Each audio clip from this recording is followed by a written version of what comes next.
Hi, welcome back to my channel. My name is Joan and today I will be showing you part 2 of making a travel journal. Come sit with me a while as I do some decorating in the journal and show you how I stitched in a signature.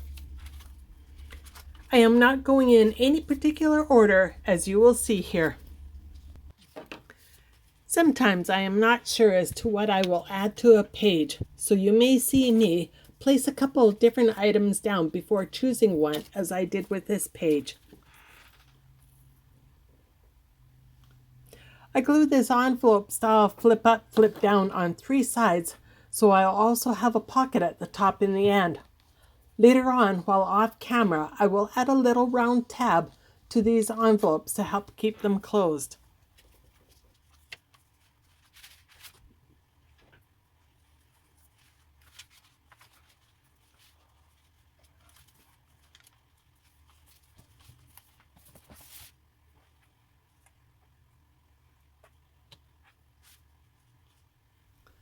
I am adding lace to the edges of only a few pages in this journal as per request of the receiver.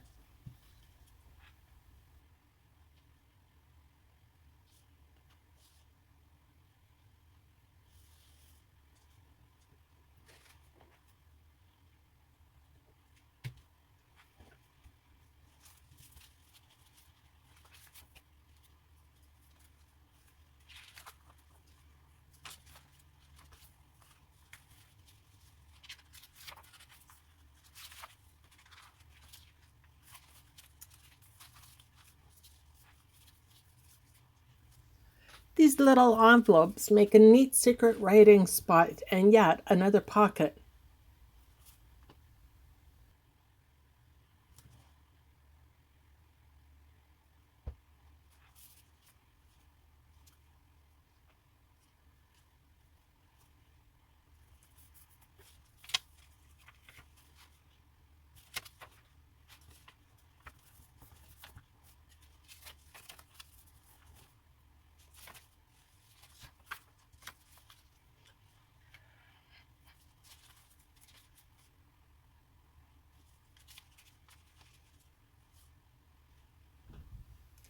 I use Fabri-Tac glue to glue down all of the pieces of lace. This glue has never failed me when gluing lace or fabric together or onto paper. I will leave a link for it below.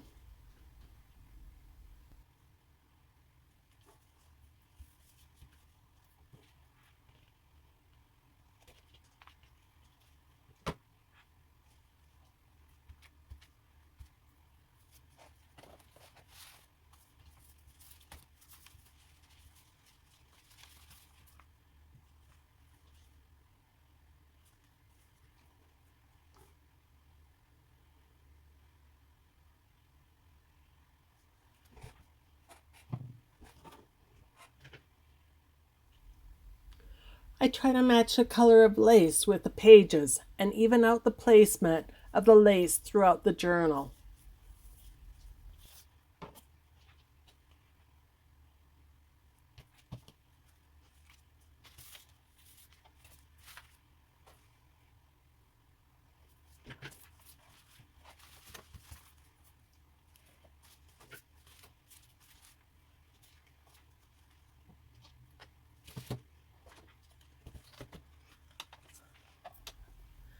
I cut this sun sticker in half so I could put one piece in the top left corner of the first page to imply the sun rising on the beginning of the travels. And the other piece I put in the bottom right corner of the last page to imply the sun setting at the end of the travels.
Not all laces are created equal.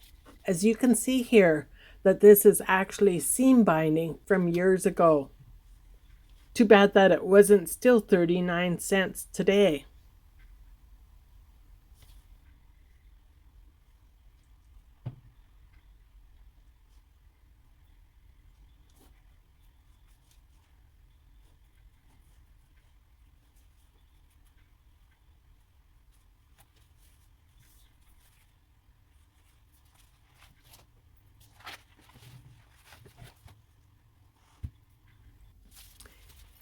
Next, I'm going over the lace pieces to trim them up and cut off the straight edge of the seam binding so it has a softer, more lacy effect in the journal. What a difference this minor step makes.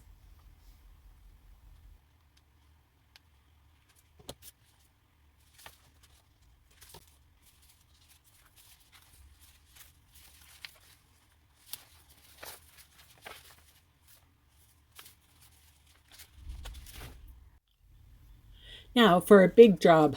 I trim all of the pages with these scissors.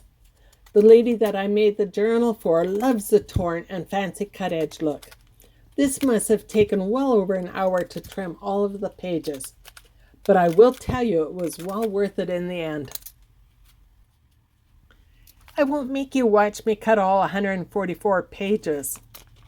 If at any time this video is too slow, you can always click the settings gear right here below the video where the arrow points to and change the speed settings.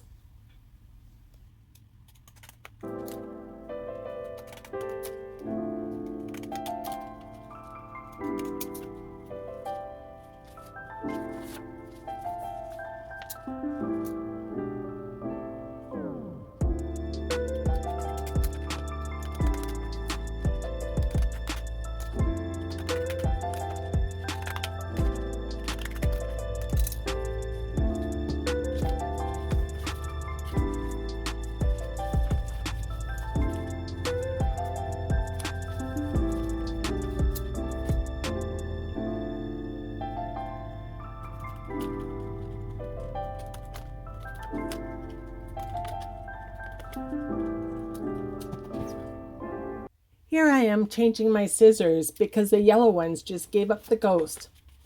I am using the same style of scissors that I had just miraculously had 2 pairs of the same type.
Next, I ink every page, both sides on the edges and the center where it is folded. Once again, it's a huge job, but wow, does it ever look nice when it is done.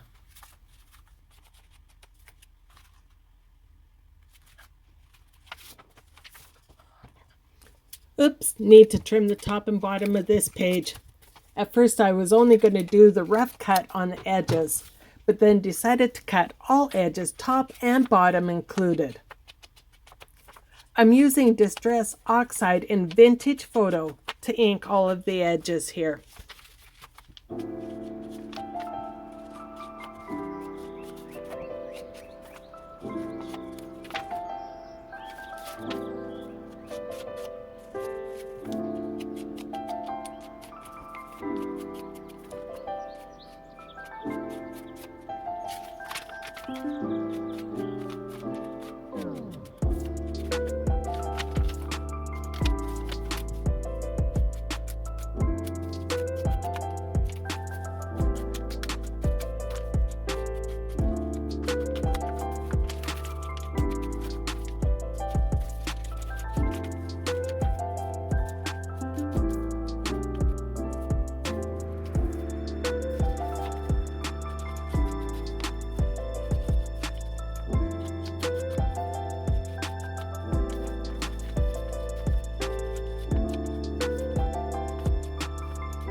It is now time to prepare to bind the journal. I cut 3 lengths of cord that are 4 times the length of the book to bind in the 3 signatures. The reason I cut these so long is because I wanted to dangle beads at the end of each of them when the journal was done. I next place the spine of the book over a piece of styrofoam, then taking the template that I made to fit the height and width of the spine, I place it on the inside spine. I mark the center of the template approximately 3/4 of an inch from the top and bottom, and then 1/4 inch on either side of the center line to place holes to sew in the signatures. I also marked a T at the top of the template in case my measurements were off even the smallest bit. The signatures would still line up perfectly. Using the template and my awl, I make the initial holes in the spine where I will sew in the signatures. Here I am going over the holes with my awl just once again so it'll be easier to sew the signatures in. I made this spine from a recycled purse. To sew in the signatures, I start with the first signature and make sure that all pages are centered and the tops are all in the right direction. I press in the center tightly so all centers match. Then I use 4 binder clips to hold everything together. Next, I place the signature in an open book to hold it at a comfortable angle. Added the same template as I used on the spine to mark the holes in the center of the signature. Then I punch the holes with the same awl that I used for the spine.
Make sure that your signatures are all in correct order before you sew them into the spine.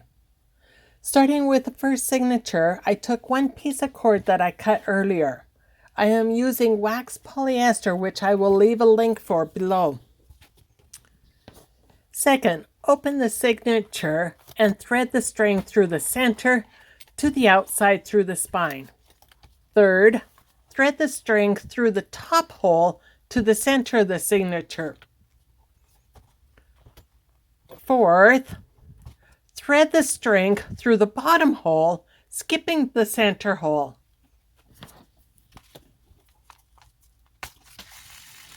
I really could have used a smaller darning needle for this procedure. Next, thread the string back through the center hole and tighten up that stitch. Lastly, tie the two ends of the strings together in a square knot, making sure that one end is on each side of the string running along the spine. You can cut off the excess or add beads to dangle out of the bottom of the journal.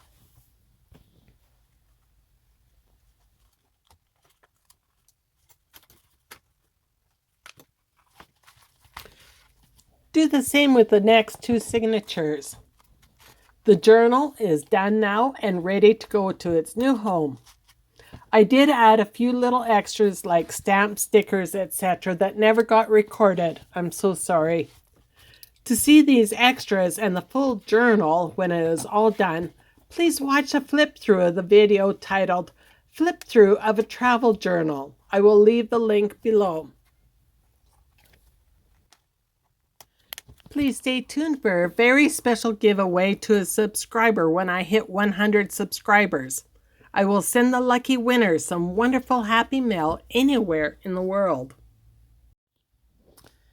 Thank you for watching, and please remember to give a thumbs up, comment, and subscribe to be notified when I release more videos.